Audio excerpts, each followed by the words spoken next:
में बारिश हो गई थी और बारिश का हमने वेट किया, काफ़ी तेज़ बारिश हो गई थी तो हमें बीच में रोकना पड़ा। और अब कल फिर से कार्रवाई की जाएगी और जो हमारी ऑपरेशनल डिटेल्स हैं वो मैं आपको और ज़्यादा नहीं बता। हमारी आज की प्लानिंग के हिसाब से जितना एरिया हमें कवर करना था वो हमने कवर कर लिया है। सुप्रीम कोर्ट का ऑर्डर है और 19 तक हमें करना है, तो we will be very sure कि जो सुप्रीम कोर्ट का ऑर्डर है वो लेटर ऑफ स्पिरिट में हम इम्प्लीमेंट करें। अब बात कर रहे हैं, अगर किसी को ज़रूरत है तो हमारे पास टेम्प्रेरी शेल्टर का भी अरेंजमेंट है, वो रेड क्रॉस के थ्रू किया गया है। बारिश थी और बारिश धीरे धीरे बढ़ती गई और काफ़ी देर तक रही, तो इसीलिए आज जो है हमें कार्रवाई रोकनी है।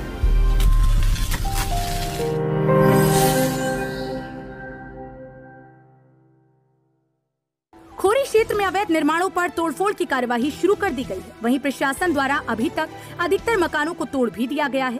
फरीदाबाद प्रशासन द्वारा की जा रही तोड़फोड़ माननीय सर्वोच्च न्यायालय के आदेश के बाद शुरू की गई। प्रशासन द्वारा अदालत के आदेश के बाद से ही खोरी गाँव में बने मकानों की बिजली व पानी के कनेक्शन काट दिए गए हैं। उससे साफ होता है कि प्रशासन की सख्ती और हुकूमत केवल गरीबों पर चलती है। यहाँ एक और अहम सवाल ये भी खड़ा होता है कि सरकार उन अवैध कॉलोनाइजरों पर कब शिकंजा कसेगी जिन्होंने इन गरीब लोगों को आशियाना बनाने के नाम पर सरकारी जमीन पर कब्जा कर उनको बेचा था और इनके खून पसीने की कमाई को लूटा है।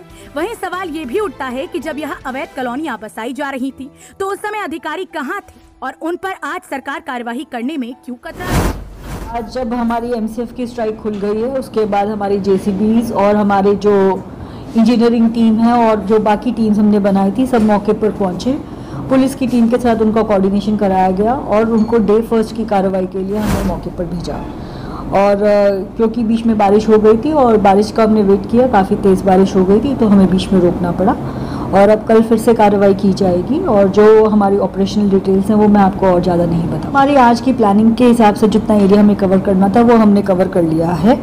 और दूसरा क्वेश्चन क्या था आपका? कितने मकान तोड़े गए? कितने मकान तोड़े गए हैं? जितना आज का प्लान था उतना हमारा आज कवर होगा। सुप्रीम कोर्ट का ऑर्डर है और 19 तक हमें करना है, तो we will be very sure कि जो सुप्रीम कोर्ट का ऑर्डर है वो लेटर ऑफ स्पिरिट में हम इम्प्लीमेंट करें और समय की जो हमारे पास टाइमलाइन है उसके विद इन ही हम अपनी कार्रवाई पूरी करें। खोरी गांव में भारी संख्या में पुलिस बल को तैनात किया गया है। किसी को खोरी में प्रवेश करने की अनुमति भी नहीं दी गई।